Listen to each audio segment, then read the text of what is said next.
right, Vice Mayor, we're on. Okay.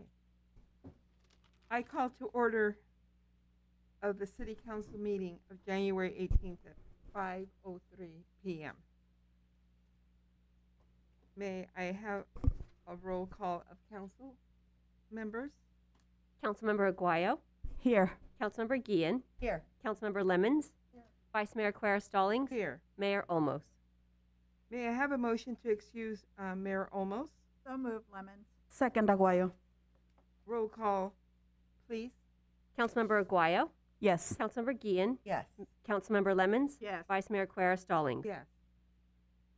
City Council public comment updates, John? No, ma'am. We do not have any updates from the last meeting. Do we have any public comments, sir? We do, Madam Mayor, Madam Vice Mayor, excuse me. We do have one, and it is by telephone, and our Assistant City Manager, Mr. Andrew Villalpando, will pull up that one caller. Okay, thank you.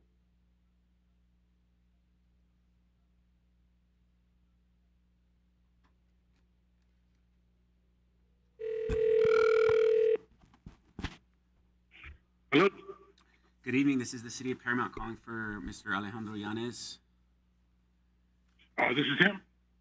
Good evening. This is City of Paramount calling for Alejandro Yanez. Yes, I can hear you. Okay. We're calling regarding a request for public comment at the City Council meeting. You're being broadcast live. You may begin your comments now. Okay. It's sort of irrelevant. Good afternoon. It's sort of irrelevant that I even call in, given that for the last 12 years I've been calling in regarding, I'm the advocate for handball in the city of Paramount. And I've noticed that now the council has taken the action of not even posting on the agenda our public comments and choose to ignore what it is the community speaks against council. Are you trying to say something? No, sir. You can continue. You know, in the light of Martin Luther King weekend, and in light that we are recognizing the works of Martin Luther King, I have a quote to share, being that our city council chooses to ignore the community. And one of the quotes Martin Luther King references, "In the end, we will remember not the words of our enemies, but the silence of our friends." And in fact, council refers to the community as if we are friends when council chooses to ignore us. I'd like to know how many speakers are called in to speak today, given that you're actually allowed a half hour to speak, but we're related to only 3 minutes per person, yet nobody comes in behind me to speak. So I ask that I should be given more time to continue speaking and not have to just be limited to 3 minutes. Council, I've addressed council and letting them know that, you know, we felt discriminated by the actions of the community director and the Parks and Recreation director, and you refuse to answer my questions in public, only allowing us to, you know, address the mayor in public and at any public meeting. So given that you don't respond to us, what is it that we could go about getting a response from council or from the staff? I feel that, you know, the staff has heard me come to these meetings for the last 12 years and address council. Why is it that nobody will come back and give us an answer regarding the discrimination? I pointed out that the community director has, in fact, discriminated against us and the actions against us. And we'd like to know why. Why doesn't the council address us? We're just as human as everybody else. If you continue to say... 20 seconds left. So am I allowed more time? Is there a speaker behind me? Because it's a half hour that the council is supposed to be addressing residents. Am I going to be allowed more time? It's up to you, Mayor. Sorry, sir, but your time is up. Thank you for your comment. Have a nice evening, Mr. Young. Any more public comments? No, ma'am. Thank you. May I have a motion for approval of the consent calendar? So moved, Lemons. Second, Aguayo. Roll call, please. Councilmember Aguayo, Yes. Councilmember Guillen, Abstain. Councilmember Lemons, Yes. Vice Mayor Quer Stallings. Yes.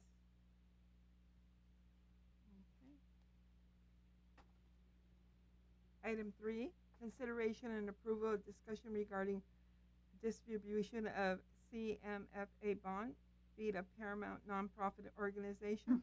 May I have a staff report? Yes, Madam Vice Mayor, thank you very much. This first report is an item that we're bringing back to you, excuse me, and involves providing the additional information that the council had requested about our nonprofit service providers. As part of the middle income housing project at the Enclave apartment, our partners in this project, the CMFA, is making a one-time donation of $125,000 to the nonprofit organization of the city's choice. When we brought this to you the last time, as you recall, we presented 3 groups that we felt the funds would be best spent on to immediately make an impact on the lives of Paramount residents during this time of need. The council then asked for data for these nonprofit organizations, so we are providing that to you tonight, but please keep in mind that our proposal evaluates only those nonprofit organizations that provide consistent professional type services directly to our residents, like counseling services, medical treatment, crisis support, those types of professional types of services. So with that, I'll turn it over to our Community Services Director, Mr. David Johnson, who will walk you through the item. David? Thank you, John, Mayor and council members. So before you tonight, is again bringing back the item of the bond issuance fee that John mentioned. Again, it is a one-time fee that we'll be able to use for this purpose. It potentially can be up to $125,000. It must be allocated to nonprofits that function within the city of Paramount, though we have established limits. Now, the first limit in terms of number, it's a request from the agency itself that we try to limit it to 2 or 3 nonprofits that would go be part of the bond allocation. The type that we're going after, as John mentioned, are those professional ongoing services and those nonprofits that come into town to provide those kinds of services. So we are not looking at service clubs that provide events. We're not looking at Latina Arts or Paramount Scholarship Program.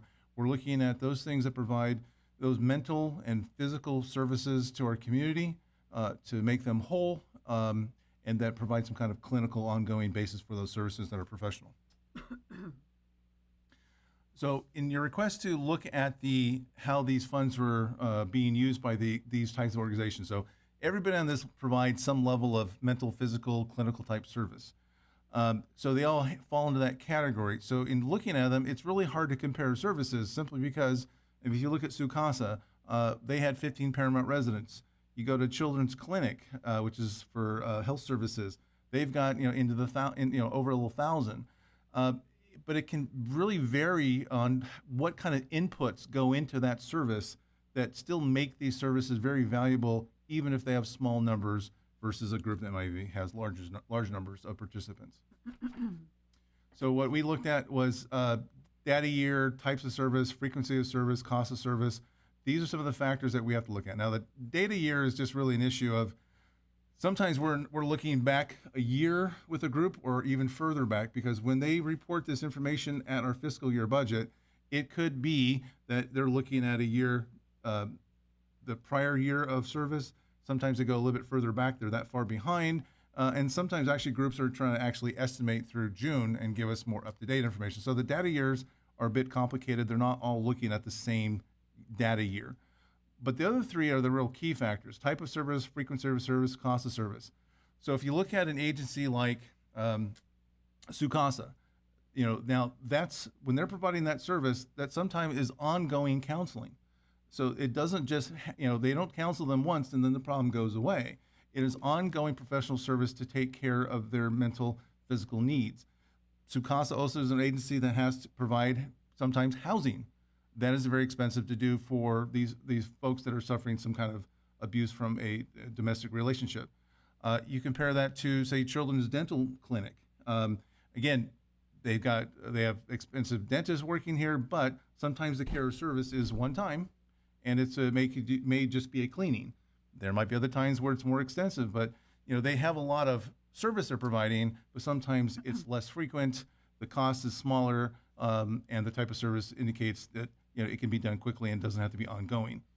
So that's, I mean, when you take a look at that chart, that's kind of the things you have to consider that, even if it may have a small number, it's a very costly service to provide. And then we were looking at doing large donations versus small donations. So yes, you could give a small amount to each of these organizations. They will never turn that away. They will love that. It's very appreciated, whatever they can get to continue to provide the ongoing services that they do. We were more inclined to a large service or large donation, so these agencies that we do target with that money can expand that type of service in our community for a period of time because of the money that we're able to give them. So, and again, we do want to keep it to a limited number of groups at the agency's request, but at the same time, that larger donation makes it more valuable to the agency and they can expand that service to assist our community.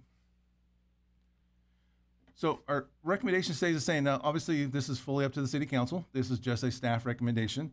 But again, what we focused on here was Pathways Hospice that provides grief counseling, mental health counseling. And again, a lot of folks in our community are going through this because of what's been going on the last 2 years with COVID. A lot of families are dealing with these problems. Pathways there to help. Now, when you look at the numbers that you saw on that chart, Pathways takes a big drop from like 900 to like 500. That's because in this last year, they weren't able to provide a direct service to the students and families at Paramount Unified School District. So because of COVID issues, the district didn't allow them to make that direct contact. They did do some group stuff by Zoom, but unfortunately, they weren't able to record the number of people that were on that Zoom because it was conducted by the district. The district has invited them back. They're slowly getting back to that one-on-one service. So again, their numbers will start going back up. But this, again, is Pathways is providing in our current environment, a very valuable mental and health service. Community Family Guidance Center is focused on mental health. This is their job. This is what they do. And even the Unity in the Community group, when they met with the students at the high school, this is something that those students mentioned, that they need some help with this. They're going through, these are difficult times for everybody, even students. They still are requesting it. And I was impressed by that. And then Sukasa, obviously, again, as things are difficult in people's homes, issues happen. Domestic abuse is a terrible thing. And so we're recommending 25% going to Sukasa. And again, this is up to City Council. This is just our recommendation, and we are recommending that the council either approve or modify this proposed disbursement of CMFA bond issuance fees to these organizations. I'd be happy to answer any questions. Are there any questions or comments from my colleagues?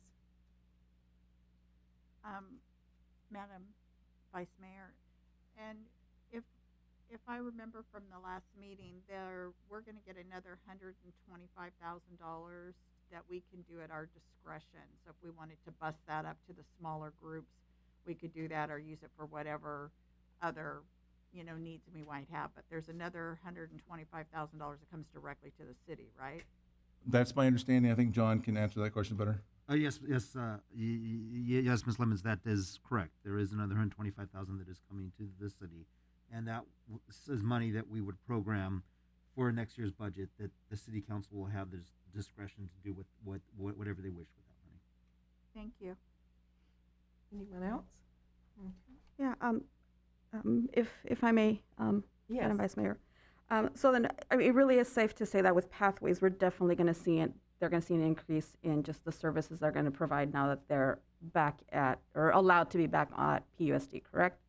Yes, that service level is going to increase, yes. Okay, so, and the other thing, because I looked at some of these agencies, and there's multiples that deal with health and, dental one that I looked at, and a kid that has a toothache is not fun. But when I was looking at them, services in like any type of, like we're looking at here, home support services or, mental just health, they're more difficult to find than health services, and a lot of it I can tell you, just on like personal experience with kids that I've worked with in the past, it was always easier to direct them to a location where they might find those, again, health services, whether it be immunizations, a physical, versus, I mean, they had to really jump through hoops to just even be seen for any of these mental issues to see if they might qualify. And it took a long time. So that's just kind of, where I'm kind of leaning towards, just what was suggested, just based on that. Okay. Any other questions? Okay. May I have a motion? What? I'll I'm move sorry. the item. You move the item? Okay. May I have a second, please? Second. Roll call votes, please, by council members. Councilmember Aguayo, Yes. Councilmember Guillen, Yes. Councilmember Lemons, Yes. Vice Mayor Quer Stallings. Yes. We'll go ahead and move on to item 4, oral report. May I have a staff report, please? Yes, Madam Mayor, if I may request that we switch item 4 and 5, the order for those two items. We are awaiting the arrival of our guest speaker from the LA County Sheriff's Department. So if our guest presenters are ready for I see they are here with us right now for item number 5. If that is okay, is that okay with you, Vice Mayor? If we Yes, change no Madam problem. Markey? Very My good. colleagues, is it okay? Okay. Great. Thank So you. this next report is from an organization that is gaining some attention with their plans to convert a portion of the LA River into a trout fishing area. This portion of the LA River is coincidentally within our city limits, and it's actually adjacent to Dills Park. The group is called South Coast Trout Unlimited, and they seem to be actively pursuing funding. And they've been also making presentations to groups and other interested parties in the area, as well as within Paramount proper. So with us today is Mr. Robert Blankenship and Ms. Karen Barnett with South Coast Trout Unlimited, who will tell us about the group, their mission, and their interest in the LA River. Mr. Blankenship, take it away. Wonderful introduction. Thank you, John. Honorable council members, city staff, I just want to introduce myself. I'm Robert Blankenship. As John stated, this is Karen Barnett, and we're with South Coast Chapter of Trout Unlimited. We, we participated in the Lower Los Angeles River Working Group, which look at different issues and possibilities along the Lower River. We're fish huggers and river huggers, and we're fans of the LA River. And we developed a proposal to look at restoration and access along the river. And so we want to come here and speak with you folks about it tonight, give you more information. The project objective is to restore fish and wildlife habitat to the channel and create opportunities for non-flood season use also. It's a conceptual design is where we're at now, so we're looking at different ideas that we could implement. Am I? Oop. Okay. Is that better? Okay. So we're looking at different concepts that could be implemented, again, to restore habitat and make the river a more usable open space. Then what we've done, and we've had conversations with the LA County Public Works regarding this. We'll present our concepts to them and then also to potential funders going forward. Several of the elements. Oh, you got me beat. Okay.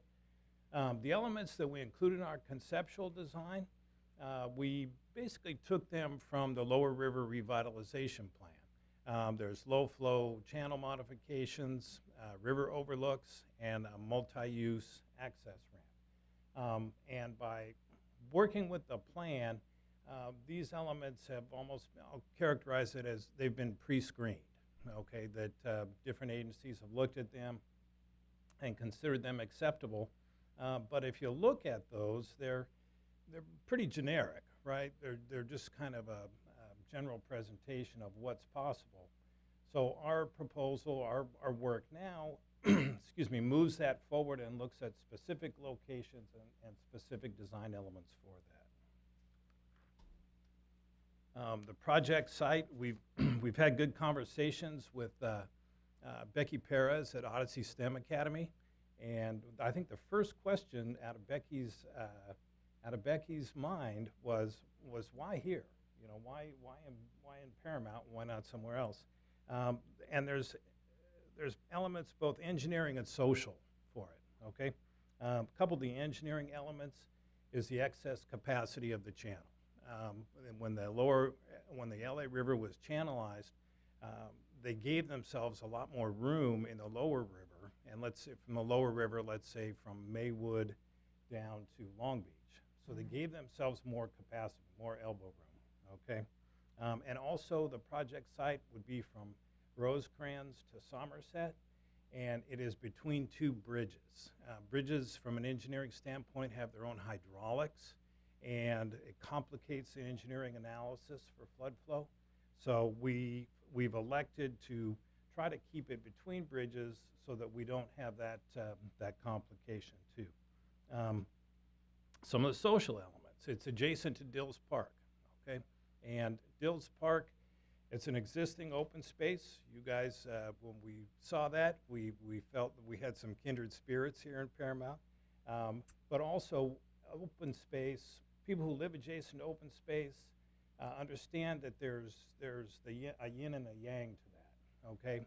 It's nice to have open space that they can visit nearby. Also, there's people that like to come and have a good time and maybe leave trash and other elements. So those people are already familiar with those elements of open space. And also, the interesting thing about Dills Park and the Sands neighborhood, UCLA did a survey as part of the Lower River Revitalization Plan. And they looked at neighborhoods that would be vulnerable to gentrification. And what they found is one of the few neighborhoods along the whole Lower River that wouldn't be subject to gentrification or people being displaced by improvements along the river was in the Sands neighborhood. And the primary driver of that was the high home ownership ratio in the Sands neighborhood. There's also access to existing points and public transportation along Rosecrans and Somerset. And finally, why in Paramount? We've met a number of community activists and educators and generally interested people who really seem to have a passion for the community here. And with that, I'll give it over to Karen. A naturalized river channel would connect wildlife and people to the river. It would also connect Paramount to its founding water source. Here we have a tale of two rivers. On the left is the low-flow channel with little wildlife or benefits beyond the... For the presenters, real quickly, could you please speak into the microphone for the Sure. people at home? Thank you. They're better? I'm not too loud now? And on the right, we have the upper river by Griffith Park. It's a soft-bottom section where we see wildlife and multiple benefits, but there are potential flood issues. Our goal is to bring the features and benefits of the upper river and wild rivers without increasing flood risk. We are planning several outreach events in the coming months. In preparing for these meetings, we have created maximum to minimum scenarios for developing community input, comments, and suggestions. They are intentionally general until we receive comments. The maximum will look at the channel for ecological value, which could include channel modification. The moderate would see community benefits within the existing channel, and the minimum would be fish passage with little extra benefit. And these were very preliminary costs for each of these minimum to maximum scenarios, and they'll be fleshed out as we move forward. The conceptual nature of our project stems from pre-grant meetings with LA County Flood Control and RMC with their concern around flood control. Their concern being how we can provide multiple benefits within the limitations of flood capacity. Our concepts will explore how we can expand connectivity and multi-use benefits based on community input within that context. Also, we've had initial conversations with Assembly Member Rendon's office, Supervisor Hahn, and the Army Corps. And we're looking forward to working with everyone on the bringing the multiple benefits to the lower LA River. I'm gonna have to move this a little bit. Connecting the river to the community provides economic, social, and health benefits. By providing fish and wildlife habitat, we create more open space that can be used in the non-flood season for passive recreation. We also have the opportunity to learn and share Paramount's history, from the Tomba tribes to Spanish vaqueros to modern-day developments. It's an opportunity to connect the community to each other and to the river. And it builds upon the lower LA River revitalization master plan. We've had initial meetings with the Parks and Recreation Commission, Senior Services Commission, and of course STEM, Odyssey STEM Academy. Folks have generally been very positive about the whole concept, and I'm gonna hand it over to Bob.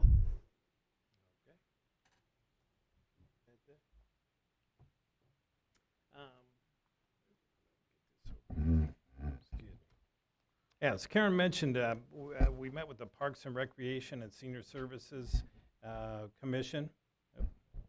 Okay. And as we talked to them and basically talked to them and listened to them at the same time, there was 3 recurring issues that came up in a project like this. They were safety, homelessness, and parking. Okay, if you can imagine, right? Safety. A lot of people don't feel safe walking on the bike path because it was basically built as a bike path, and there's a lot of people that use it for transportation or they get up a good head of steam. So that's an issue that we would hope to address. Also, homelessness, which is it's a vexing social concern, right? That affects Paramount and other cities across the nation. We wanted to relay that the Rivers and Mountains Conservancy has developed a LA River Ranger program, which has a couple different capacities. They have both a River Ranger and a River Stewards program, who have each of those roles have different capacities, including homeless outreach, law enforcement, other public safety, river interpretation programs and whatnot. It was going to kick off this Saturday, but it's been postponed. I would imagine you can guess why, with the other virus issues. But they hope to have it rolled out over between 3 and 10 years. Okay, we are not involved with that. We hope to see it happen, but we can give you more information too if you wanted to look into that deeper. So here's the project area. Excuse me. If we look at from Rosecrans on the north to Somerset on the south, and we look at the river channel, one of the challenges we have is being able to have ADA access to the river channel, okay, without without having people park in the Sands neighborhood. I think there's an existing 6 or 8 parking spots of San Luis Street. But then also, if people wanted to come river or visit this naturalized section, we don't want them to have to cross Somerset and Riverside, or Somerset and Rosecrans. Those are very busy streets, right? And people tend to move quickly over there. So some of the initial ideas that we have. If you look there at letters A and B, those are unused properties right now, or actually I think A has some storage containers on it, so we'll say underutilized properties that we'll be looking into as part of the concept. Letters C and D are local commercial properties, which may be underused and may be part of an acquisition package that would allow people access to the river without impacting the Sands neighborhood. And letter E, the Compton Golf Course, which I understand is not the city of Paramount, but that they would have an interest in the beneficial use of the river also. And they have existing parking and considerable open space there. So those are all different things that we'll be looking at as part of the concept. And then Paramount's future, like we said, Odyssey STEM Academy. We've talked to them about their seniors being involved with their capstone project. Congratulations. My understanding is this is their first graduating class this year. So they've done well. And so we'll learn from them, and they're going to learn from us. We'll involve them in community outreach, some of the design elements. And then also when we get the design elements or we get some conceptual thoughts about what the river could look like, we also have to test it to make sure that that we meet flood criteria. So they'll be involved with that every step of the way.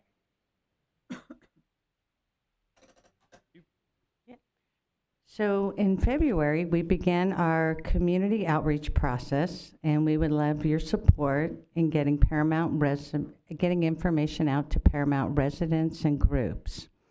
We hope to work on outreach with Paramount Parks and Odyssey STEM Academy. Our community outreach phase will be through early spring, and the grant wraps up in June. Is that me? Okay. And then the state and county both have funding for projects of this nature. There you go, there's my notes.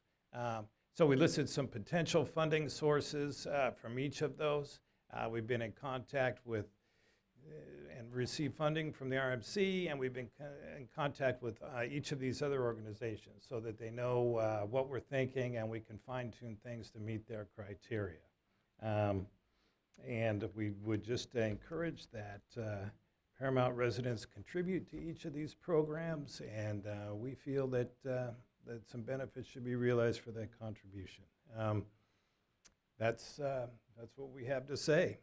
Thank you so much for listening, and we could go on, but we'll open it to any questions or comments you may have. Yes. Any of my colleagues have any questions or comments? I have a couple questions. Yes. So who is RMC? Oh, I'm sorry. It's the San Gabriel and Lower Los Angeles Rivers and Mountains Conservancy. So it's a mouthful. It's a state agency that funds projects in the San Gabriel and Lower Los Angeles rivers. And then you two are from South Coast. Where are you from? South Coast Trout Unlimited. And are you a nonprofit? Yes. Yes.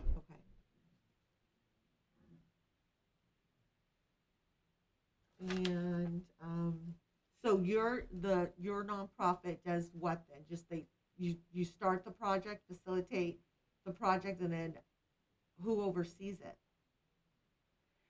Well, oversight would depend on what phase we're at and what type of funding.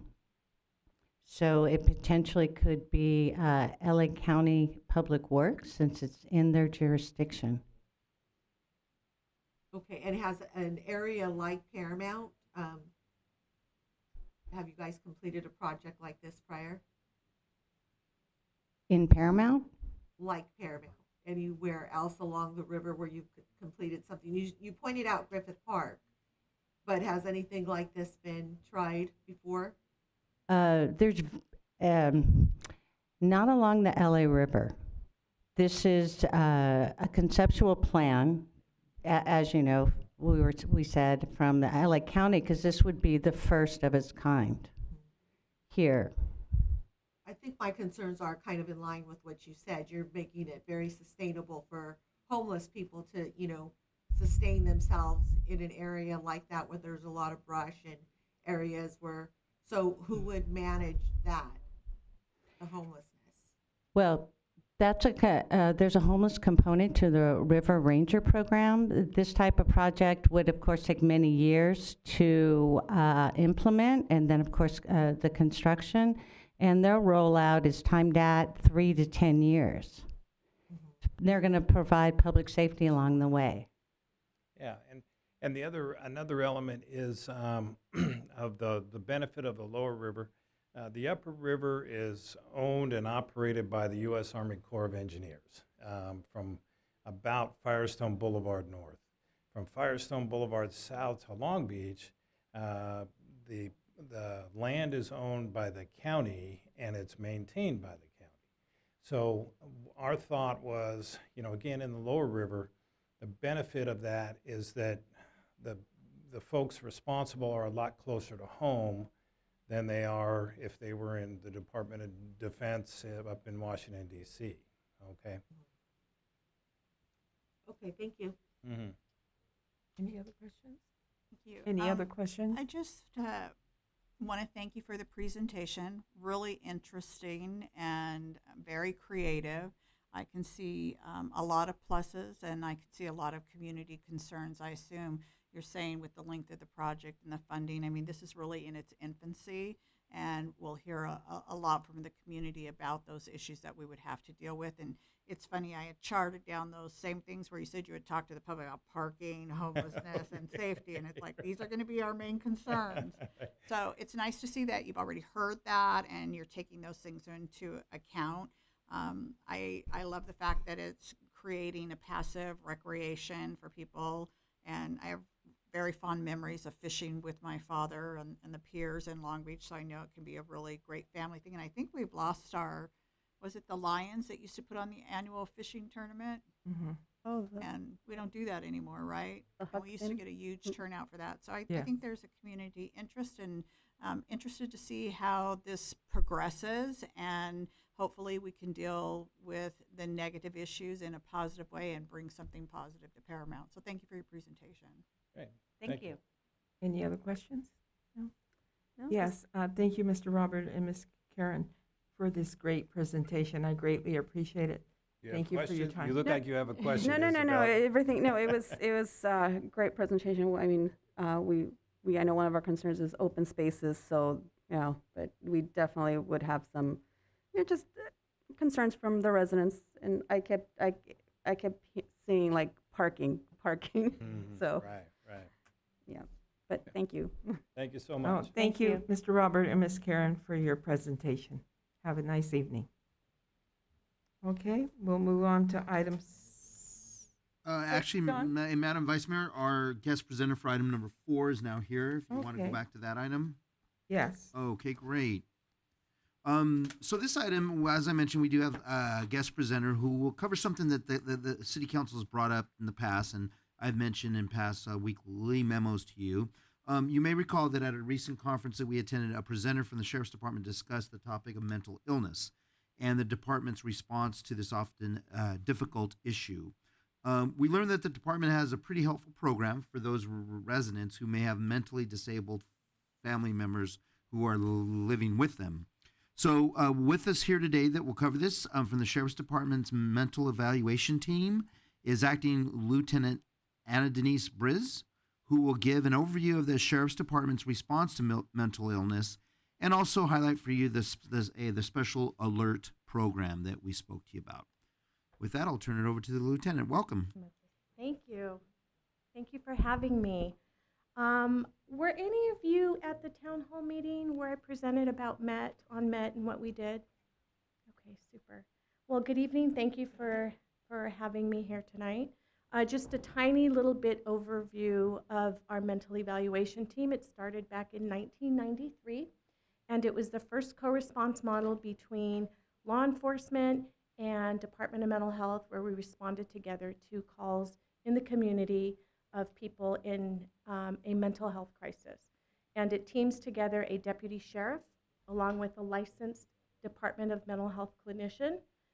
We respond in unmarked cars, softer uniforms. This is how our teams respond. So it's not the traditional uniform. We can cover our badges, we can cover our guns, so it's less threatening. We put on a jacket. We get a lot more cooperation from family members and from the people that are in crisis in the community.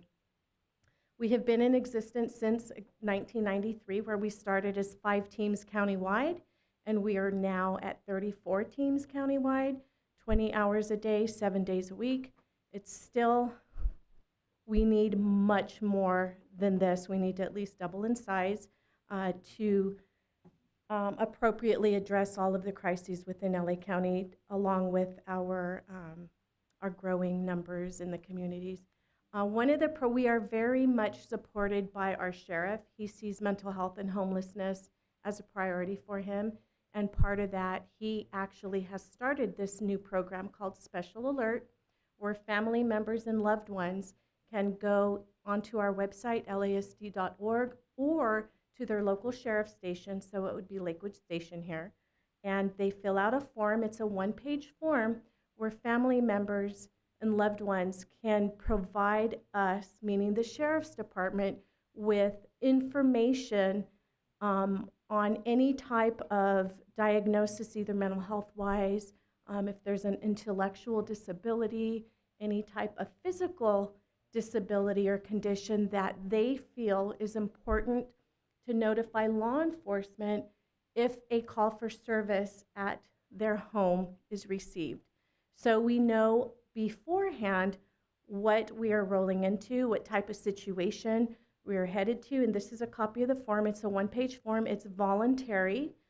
It's confidential, so we're not going to share this with anybody other than the person inputting the information, the dispatcher that has access to this. If a call for service comes into the station, that they can put in the address and the information will automatically populate. And this is great because we're able on the front end to know how best to respond to that home. It can get a team like ours, the MET team, responding so that they're there pretty quickly, is the same time that our patrol deputies arrive there or soon after. It also puts the sergeant and the watch deputy at the station on alert and lets them be able to monitor the situation and again see how best we can respond to these homes and these situations. That's pretty much it. Are there any questions about it? Any questions or comments from colleagues? No, I think it's a great service. I think it's going to go miles in helping you do your job and be very much appreciated by the families who are dealing with these situations. And, you know, there's a heads up alert. So Absolutely. Is there anything that the city can do that they're not doing to help you promote this program and get more people signed up?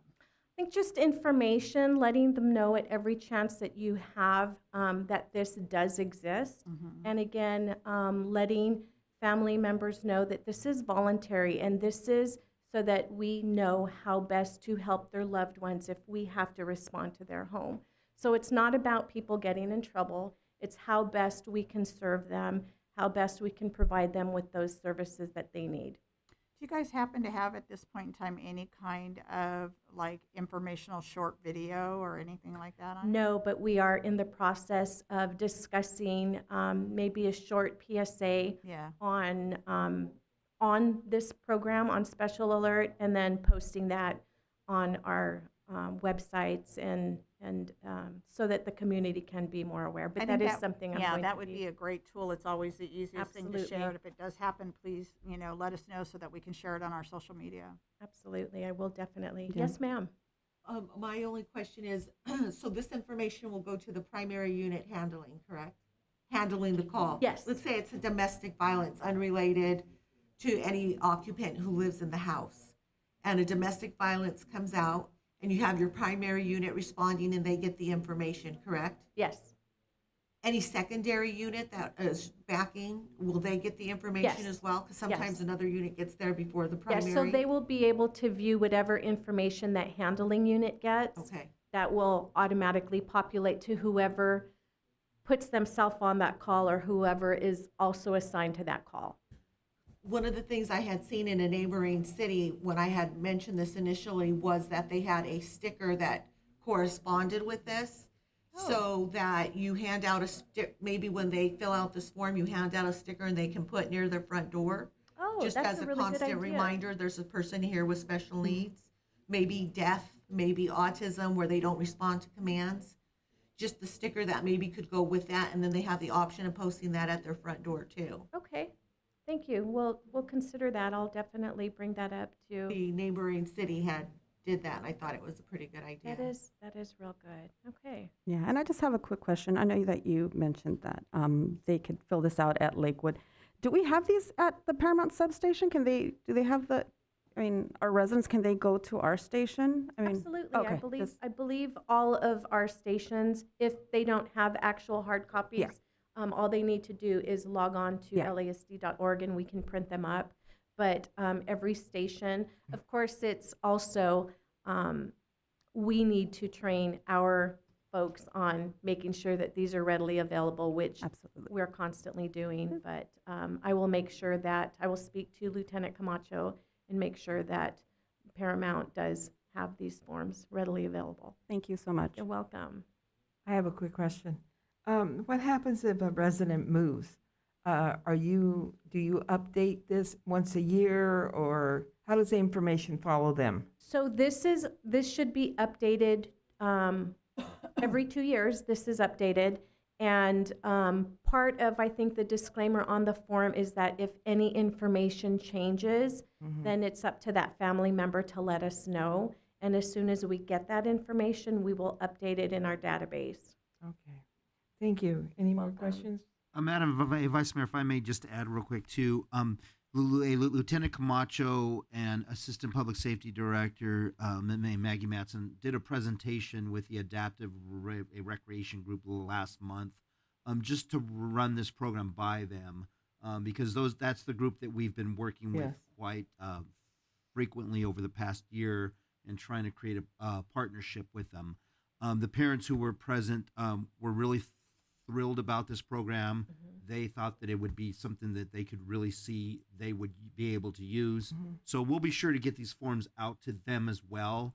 And they could be somewhat ambassadors of this because they know other Yes. parents that have kids that will be able to utilize this program as well. So we'll definitely do that, kind of create a network, if you will. Yes, and Dawn, that would be great too if you could pass on the information to our Paramount Unified School District. Maybe there's a contact person that you could pass it on, especially to our special education teachers. That would be Absolutely. great. We have some defiant students. I mean, myself being a previous employee, once in a while I would have a misbehaved child or a defiant student behaving in the library, and then we have to call for service sometimes. But it would be nice if the special educational teachers would have this paper and be able to hand it over to the parent if something should arise. That's a wonderful idea. Absolutely. Okay, I hope you take that in consideration. Yes. Thank you. Thank you Any for more your questions? time. Thank you. Thank you, Lieutenant Breeze. Thank you for your time. Thank you for we your greatly support. appreciate it. Thank you. Have a Thank you. wonderful evening. You too. Okay, John, we continue to item 6, sir. Yes, Madam Vice Mayor. This next item is a request to extend the SB 9 Housing Urgency Ordinance that was brought before you at your December meeting. If approved tonight, the ordinance would be extended for an additional 10 more months, during which time we will make any necessary and allowable revisions. So we'll first go over a brief summary of SB 9 for you once again, and then review with you some of the features of our ordinance so you can recall what we presented to you last month. Just a reminder, approval of this requires a 4/5 votes of the council, which today means a unanimous vote. So with that, I'll now turn it over to our Assistant Planning Director, Mr. John King, who will handle the item. John? Thank you, John. And thank you, Vice Mayor and council members. So this is all according to our game plan as we talked about in December. you passed the interim urgency ordinance in December with the intent that was only for 45 days, and this is kind of the phase 2 to get us to the end of the year on this temporary basis on an urgency basis. So, so again, the request is to adopt an ordinance extending the interim urgency ordinance passed in December, which revises the municipal code to implement provisions of SB 9 regarding urban lot splits and 2-unit residential developments within the R1 zone, the single-family residential zone. And again, this is to take effect immediately if 4 of 5 council members, there's 4 of you this evening, if all 4 of you agree to, to go forward with this, then it would take effect right away. And again, it's 10 months, 15 days, so it gets us toward the beginning of December. And with that, again, it's kind of a temporary ordinance, and we intend to establish, to bring to you a more permanent ordinance before that time. So we'll review what SB 9 is. It hasn't changed, and this is something that we have to deal with on the staff level and helping out the community with their questions about it. So SB 9, again, applies only to properties in the R1 zone, the single-family residential zone. And it allows up to 4 residential units if a property has, a property owner wants to go forward and split it and into 2 and build a back house on each of the resulting properties. One big provision is the state says a city, a county cannot have a full environmental review. We could not have what we normally do, what we would normally take to a review to the Planning Commission, to the City Council. And it's exempt from discretionary review, which means these type of applications have to be reviewed simply over the counter. So administratively with staff, it does not go to the Planning Commission as normally would in these types of situations. So we're limited, very limited. Part of this is to extend the objective standards that you passed in December. And what that is, these types of new homes can be built up to 4 feet from the side property lines and from the back property lines. So that's you can have open space no more than 4 feet. We could require no more than 4 feet from the back and the sides. And then requiring parking is very limited. We cannot require garages. You can require basically outdoor open air parking, and some cases we cannot require any parking if a property is within half mile of what's called a high quality transit corridor or major transit stop. And by state definition, that means in terms of bus routes, if a bus route where the buses come as frequently 15 minutes or less. So in those cases, no parking requirement. Otherwise, it's just 1. And there is a requirement for property owners to occupy at least one of the housing units, one of the homes for 3 years. And just to emphasize this, the state actually included this a provision that we're required to have an applicant sign an affidavit stating, like a notarized affidavit from a notary public, saying that they intend to occupy one of the units as their principal residence. You can only have one principal residence, so that would be their main home. But it specifically says in the bill, a city cannot impose any additional owner occupancy standards on applicants. We're not allowed to kind of check in to, double check once they submit that. I mean, if it's a falsehood, they're perjuring themselves, but a city is not allowed to do any compliance checks. Last thing is short-term rentals, like Airbnb, those would be prohibited from these types of provisions. And just we have a photo of an example of an ADU that was completed in the R1 zone in Paramount. So you can see the top photo, it has a garage door, on the bottom it doesn't.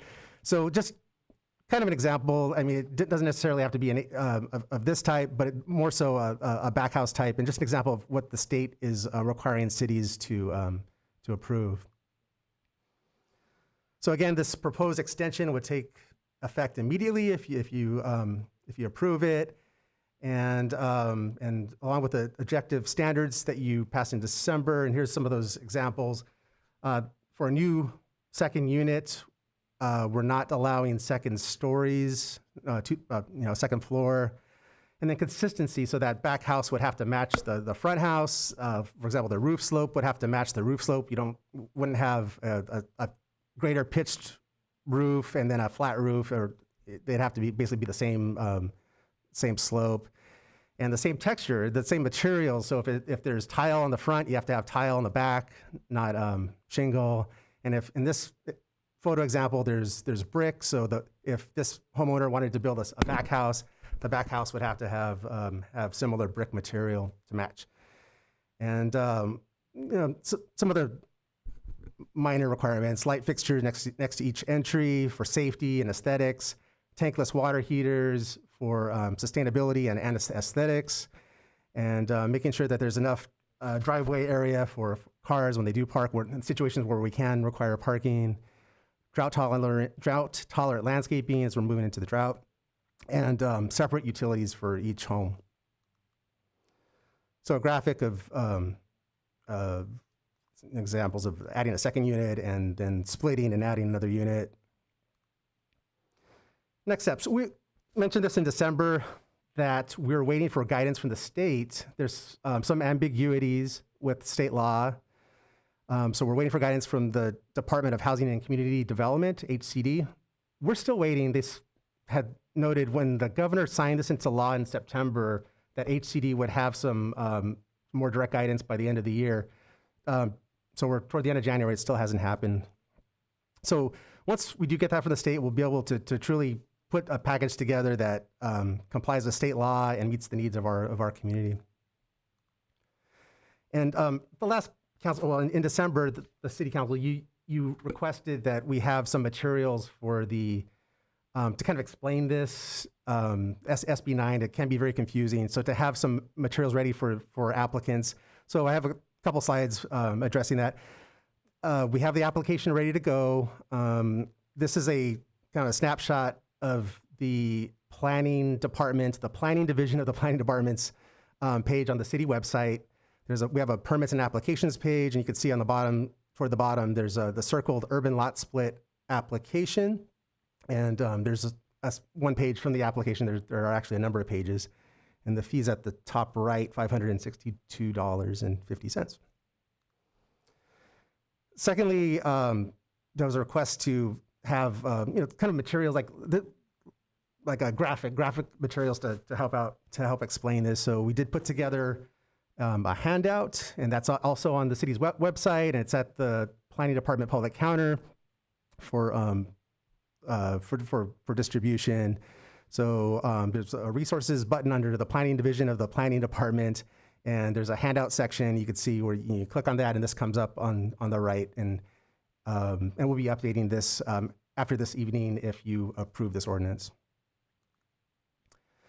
So that's it. We do recommend that you approve by 4/5 vote, and I'm happy to answer any questions. Any questions or comments from my colleagues? I have a question. Yes. So John, I wasn't here for your last presentation. So this emergency order does what exactly? I mean, I listened to your presentation. So is SB 9 stating that it was supposed to go into effect January, right? That is right. And so you had to come up with an ordinance. We didn't have to. We kind of looked at what other cities have done.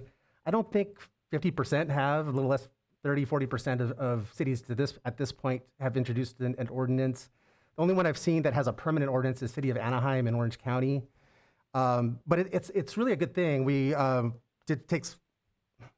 compressed our time to put this together. The city attorney's office was, kind of took the lead with the planning department. And others, if we hadn't done this, we would be very limited. If someone wanted to just do a back house, all we could require was keep the home 4 feet from the property lines, keep 4 feet from the back and the rear. You can have it at least 800 square feet. You can maximize, go 2,000 square feet, if you will. So with this, we kind of reined it in, had those objective standards that kind of speak to what we're looking for in Paramount in general. Okay, so my question then is with SB 9 allows cities to do these type of ordinances to manage. I mean, that's part of it. SB 9 allows cities to manage the legislation that has passed. That's right. It gives us, we don't have a lot of latitude, but there's just enough for us to, I don't know if protect's the word, maybe protect the community. And it's just in this short amount of time, we will come up with, when we have a more permanent ordinance that that checks all the boxes that the state's looking for. We just thought it was really important to have it in place because you never know. Someone could have been waiting at our gates at the first day of the year with an application. We wanted to be prepared. Okay, thank you. Welcome. So, anyone else? I just want to make a comment that I intend to vote for this ordinance because it gives us some kind of local control. But I'm totally opposed to SB 9 and want the public to understand that as the infrastructure problems begin to happen when these units get built, the parking issues, the overcrowding issues, and the fact that some people are misled that this is going to be a positive thing for low-income housing. There is no low-income housing part to this new law that's been forced upon us by the state, and there is no oversight for speculators who buy these properties and end up with 4 duplexes in single-family homes. So, we have to do what we have the ability to do to protect our city, but I just want to be clear with the public that SB 9 and the issues that are going to come with it that I believe were poorly thought out by our legislators were not part of this body. We had no choice. It was thrust upon us by the state. Anyone else? So let me ask John Kavanaugh. So I just wanted to make sure that we're totally, as a city, in compliance with all the things necessary that we're legally able to do in setting this ordinance, and all the requirements have been vetted and we're good to go with this, and we're not going to be liable for anything. No, and that's a good question, Councilmember McGee. And I think what John was trying to say was, by allowing us to pass this ordinance, we have been authorized to pass some protective measures that ordinarily we would not be able to do if we didn't pass an ordinance. So in other words, if we didn't do anything and SB 9 was effective, it would be much more restrictive on the city. We wouldn't be able to have some of these provisions. So we're trying to take, and to borrow Councilmember Lemons, we're trying to do the best we can with a bill that is going to have some ramifications. Right. But we want to protect the city. And then in the interim, we're going to try to see if we can further adopt additional measures that will protect the city without in violation of the ordinance itself or the law. Right. So I guess what I was trying to say is I understand why we need to have the ordinance, because it's so, it's just a blatant SB 9 Yes, and this that's is what correct. you can do, and I understand that. I guess my question was, I wanted to see if any other cities had clearly defined the ordinances and, were in compliance with all the things without violating this SB 9 issues. And Right, that's and- all I wanted to know. Yeah, and we're right in compliance with it and giving as much flexibility as we can at this point.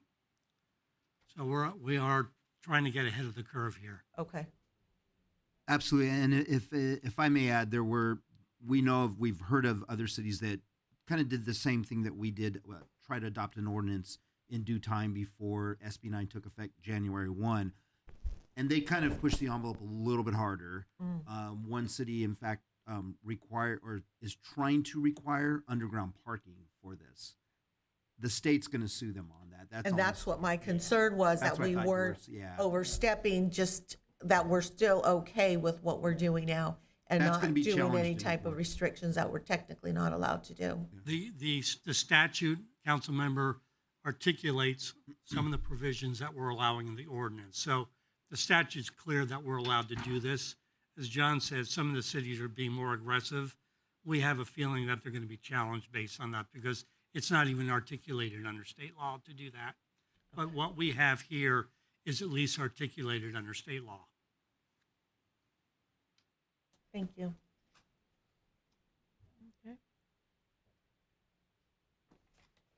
So this is open to the public hearing. Hear testimony in the following order. Those in favor, John? We do not have any cards in favor, Madam Vice Do Mayor. we have anybody opposed? No, ma'am. So I motion to close the public hearing. May I So have a moved, motion? Lemons.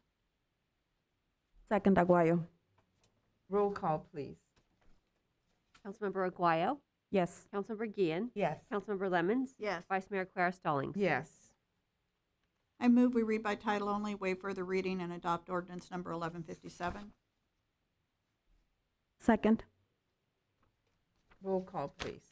Councilmember Aguayo, Yes. Councilmember Guillen, Yes. Councilmember Lemons, Yes. Vice Mayor Quer Stallings, Yes. Mayor Olmos. Oh, sorry, she's absent.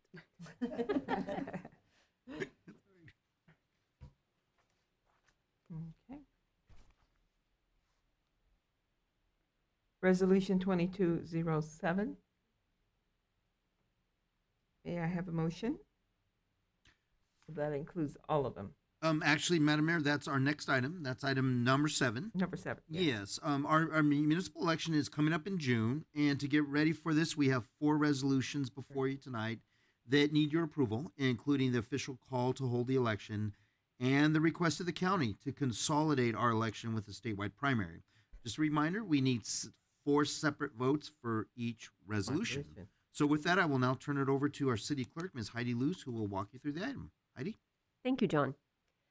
As John mentioned, the next municipal election in the city of Paramount is scheduled to be held on June 7th, and it will be consolidated with the statewide primary election.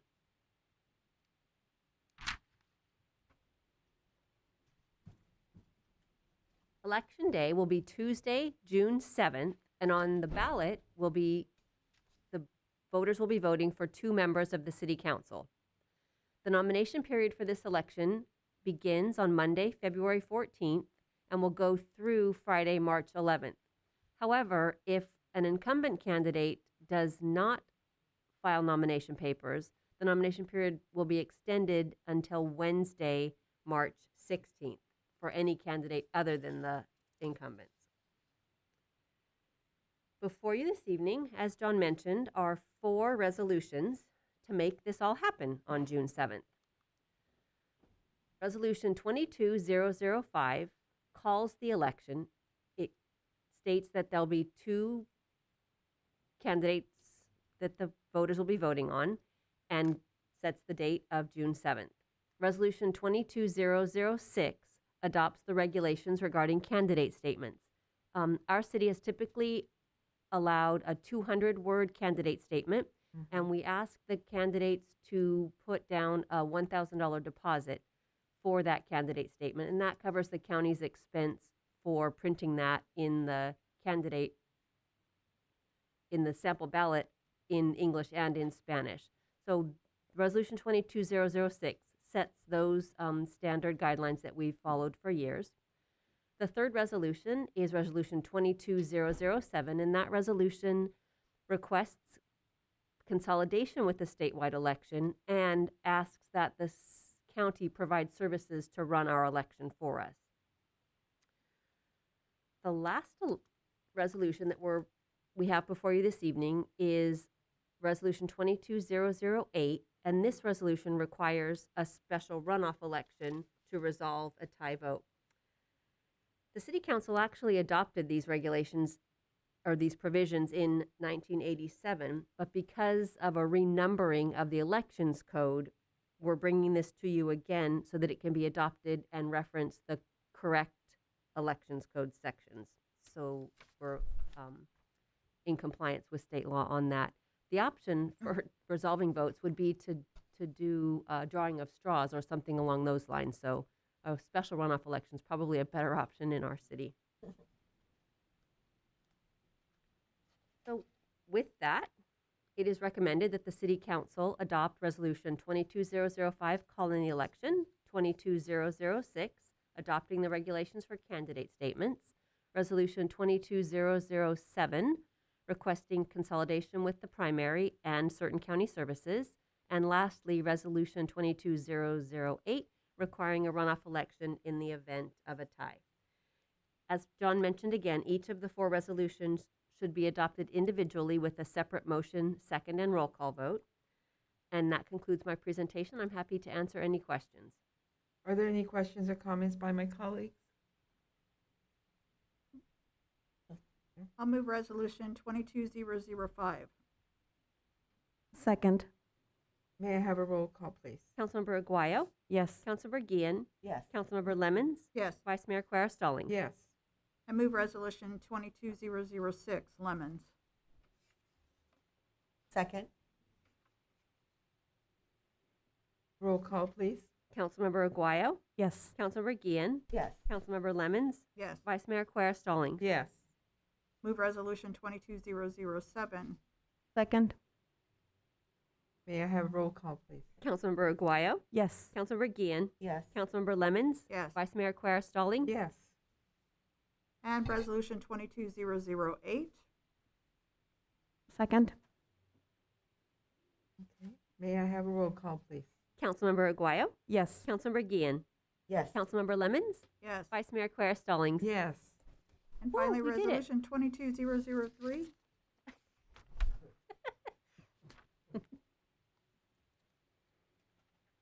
Okay. Item number 8. Oh, don't sorry. know. I jumped one ahead of you.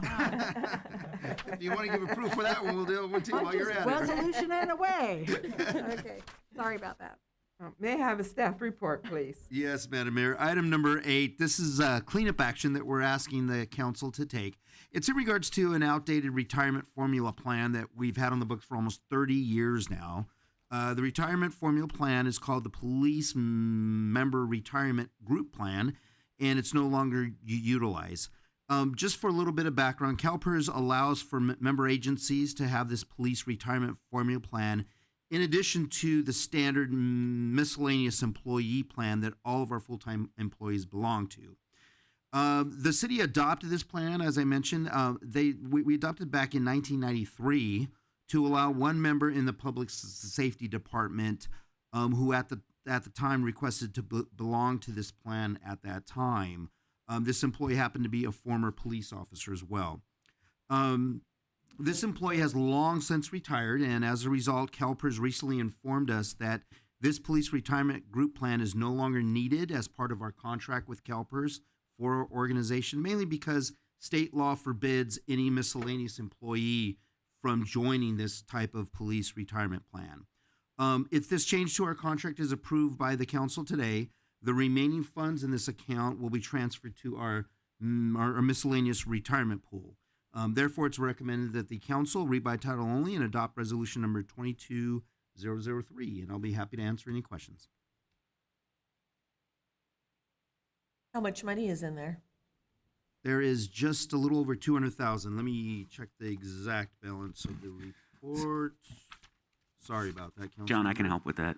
The plan is super funded by 192,000. There you go. Our current liability is 92, which means that that's what we have owed to the current member that's retired. That's payout. So we have about little less than 100,000 that we would be transferring over in the miscellaneous. Is that the only option? What to do with that money? Is Yes, to roll that it would over? be, yes. Okay. That's state law. Mm-hmm. And the retired person, their pension is still. Yeah, it's super funded, so they're guaranteed that until, of course, they Right, deceased. their KMA, correct. Okay, thank you. Any more questions or comments from my colleagues? I'll remove item number 22003, resolution. May I have a second? Second. Roll call, please. Councilmember Aguayo? Yes. Councilmember Guillen? Yes. Councilmember Lemons? Yes. Vice Mayor Quer Stallings? Yes. Item 9, approval of appointment of Parks and Recreation Commissioner. We have a vacant position on the Parks and Recreation Commission. Mayor Olmos has designated a successful candidate for Parks and Recreation Commission, and she has delegated me, the vice mayor, the duty to announce that candidate for the commission position. And this person is Steve Yanes. I will now ask for a motion and a second, and then vote among the city council to confirm the mayor's candidate for the Parks and Recreation Commission. May I have a So move, Motion. Lemons. Second, Aguayo. may I have a roll call, please? Councilmember Aguayo. Yes. Councilmember Gian. Yes. Councilmember Lemons. Yes. Vice Mayor Quer Stallings. Yes. Okay, let's move on to item, one more item. Item 10, environmental sustainability, new business. May I have a report? Yes, Madam report. Vice Mayor. We're applying for a grant from the state of California for a pretty cool organics waste recovery program. In order to apply for this grant, we need your approval of the resolution. And here's Adriana Figueroa, our Public Works Director, to explain our proposed grant program to you. Adriana? Thank you, John. Madam Vice Mayor and members of the council, as John has indicated, the California Department of Resources, Recycling and Recovery, also known as CalRecycle, is providing funding opportunities for cities to partner with community groups to implement certain facets of the state's organics recycling laws, or SB 1383. As the citywide organics recycling begins to roll out, city staff is working to establish a local community food recovery network where local residents and businesses will benefit from the recovered edible food being made available through SB 1383. We have put together a grant application through this program in partnership with a nonprofit organization, Nourish LA, which is a recognized and successful local food donation organization, to recover edible food from local businesses in an effort to redistribute it, and in doing so, provide a pilot-scale food recovery and redistribution program. Part of this program would also include a fruit and vegetable component where food would be harvested and collected from our community to support those in need. The grant will allow us to include an educational component that will teach residents how to grow their own food to feed themselves and teach people how to compost organic waste in their own backyards. As a side note, staff will also continue to identify grant funding sources tailored to funding climate resiliency adaptation. This is identified in the Climate Action Plan under Strategy WR1E, Measure WR1 Solid Waste Division Programs. This strategy calls for the creation or support of edible food programs and community distribution programs. The attached resolution authorizes the submittal of this application as well as any future application related to the implementation of SB 1383 should state funds become available. So with that, it is recommended that the City Council read by title only and adopt resolution number 22004, authorizing the submittal of this and other CalRecycle grant applications relating to Senate Bill 1383. That concludes my presentation, but I'll be happy to answer any questions you may have. Are there any questions or comments from my colleagues? Okay. May I have a motion? So move, Lemons. May I have a second? Second. Okay, roll call, please. Councilmember Aguayo. Yes. Councilmember Gian. Yes. Councilmember Lemons. Yes. Vice Mayor Quer Stallings. Yes. Okay, comments and committee reports. Council members, let's start with Councilmember Aguayo. Thank you, Vice Mayor. I do have actually just a few reminders for our residents. The first is that Saturday we are having our clutter-free Paramount. So there's a list out on our social media of things that you can take advantage of it. Get rid of some of that stuff that we have in our homes that we don't need. If you haven't thought about it in a while, you probably don't need it. So definitely, and that's from 8 to 9. And this is for our Paramount residents. So I think I read that they should have an ID. Yes. Yeah. Okay. Yeah. So there's that. The other thing is, and I'm really excited about this, I think it's a win-win for our businesses and our residents. It's our Dine Paramount Restaurant Week. There's also a lot of local restaurants and eateries that are participating in this. So, you know, you get a great meal and you support our local businesses again. You know, they have a lot of discounts. I think I saw that there's a few that are changing it every day. There's some that it's just, you know, it's the deal for the week and whatnot. But check that out. And the other thing, the sheriff's, you know, the special alert program. Share that information with you know, other residents. We never know who might need it, and I think for us and my colleagues, I think maybe not just that, but a lot of this other information. If we're on social media, maybe, you know, being a bit more active about, you know, just sharing the great things that we have going on in our city. And lastly, I want the residents to really continue also to take advantage of the local testing and vaccination sites that we have. I understand that there's been residents that are saying, well, they're not getting their results as fast as they'd like. That is everywhere right now. At one point, I think the turnaround was 24 to 48 hours. Now they're saying, you know, it's been 4 days. And it's not just here at our testing site, it's all the testing sites. So just remember that, you know, be a little bit more patient. If you need those tests and you know you're going to need them, you've been quarantining, I mean, just make sure you go and find a location and do it within the time frame and give yourself enough time for those results, because like I said, I know I know someone that said it took 4 days for them to receive them. That is all I have. Just, you know, be kind to each other, you know, and have a blessed evening. Okay. Councilmember Peggy Thank you. Lemons. I just wanted to share that I joined a Zoom forum regarding SB 9. There were over 200 people on the call, so there's a lot of momentum to deal with this state mandate, and share with you that there's an organization, UnitedNeighbors.net, that is looking for volunteers to collect signatures for a ballot initiative and for donations. So if you're concerned about the single-family neighborhoods and what SB 9 might do, there is an opportunity out there for you to get involved. And then I would just like to share that I took my very first home COVID test today.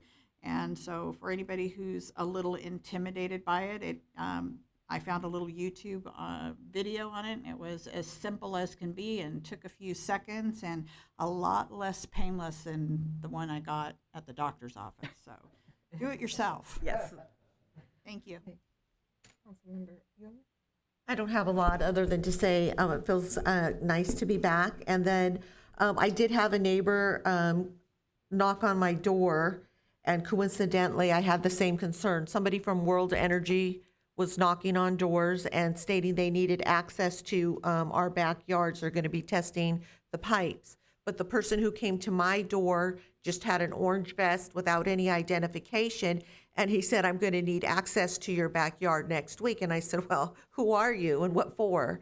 So if somebody has a connection to call World Energy to ask them to knock on the door, identify who they are, and then state the nature of the business, that would be helpful, because my neighbor thought, was this a scam? Is somebody trying to get into our yards or what have you?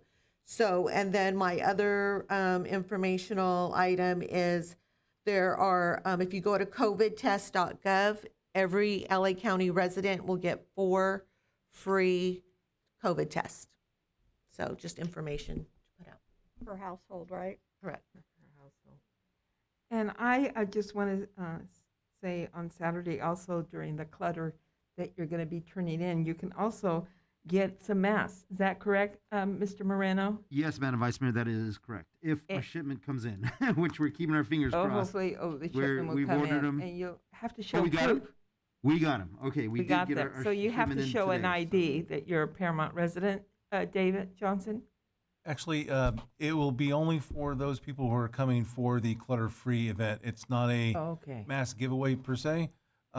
Once we get through this clutter-free event, we're scheduling for the following Saturday to disperse the rest of the masks. Okay. Okay. And then, David, I also heard that Sheriff Villanueva brought in another unit to do COVID testing at Spanny Park. Can you clarify that, sir, please? Yes, Madam Mayor. The sheriff's office did contact us. They're going to, and they've started today actually. There's COVID testing outside of the facility, and the sheriff's contracted with an agency to provide that service, and it started today, and we greatly appreciate it. And how many sites do we have now at the present time, Mr. Johnson? So the county bus is at Paramount Park 7 days a week now, from 7 a.m. to 7 p.m. We have a one-off unit that's contracted by the county at Progress Park on Thursdays, and the hours I think are 9 to 4. We now have a new one. It's a drive-up clinic, also at Progress Park. It started today as well. It is going it'll go Tuesdays, Wednesdays, and Friday, and they're 9 to 1. So they're going to go week by week to see if they're getting enough clients to come through. And then we now have the testing at Spanny Park, which I believe is 8 to 4, Monday through Friday, provided by the Sheriff's Department. So now the city has 4 sites. Yes, I'm sorry, I didn't count that. I just rattled them off. But thank you for that clarification. Anyway, thank you all for joining us. Have a wonderful evening. Oh, actually, Madam Vice Mayor, we do have I'm no sorry. problem. I stepped way ahead. That's all right. I'm No sorry. worries. I wanted to be on time. Anyway, okay. Quite all right. Comments from staff. Yeah, I apologize. No problem. A lot of what I had written down already was already covered, so I just want to reiterate and clarify. The clutter event free goes from 8 a.m. to 2 p.m., so there's plenty of time for that. The mask giveaway was mentioned. If you drive up to drop off your large items, we'll have some masks for you to give out, and then we'll have another event. Thank you very much, Councilmember Guile, for mentioning Dine Paramount Restaurant Week starting next Monday. It goes Monday the 24th through Monday the 31st. Restaurants will continue to add deals as the week goes on. Being that it's COVID, we're not sure how much, traction we'll get on this. It's our first try at it. But if it doesn't gain as much traction, we'll know it's probably because of COVID.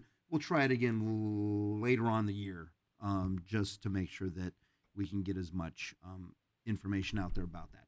And that does it for comments from staff. John, Yes. can I add one thing? Sure, go ahead, Dave.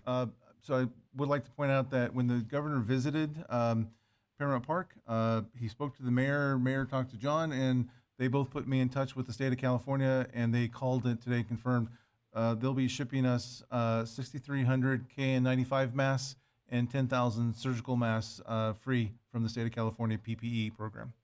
Okay, thank Awesome. you. Thank you, Mayor Olmos, for greeting and meeting our governor. And thank you, Janice Hahn, for also being there. And also thank you, our governor, for coming to the beautiful city of Paramount. And now I can adjourn this meeting to February 1st, 2020, beginning at 6 o'clock in the evening. Everyone, have a wonderful evening. Good night.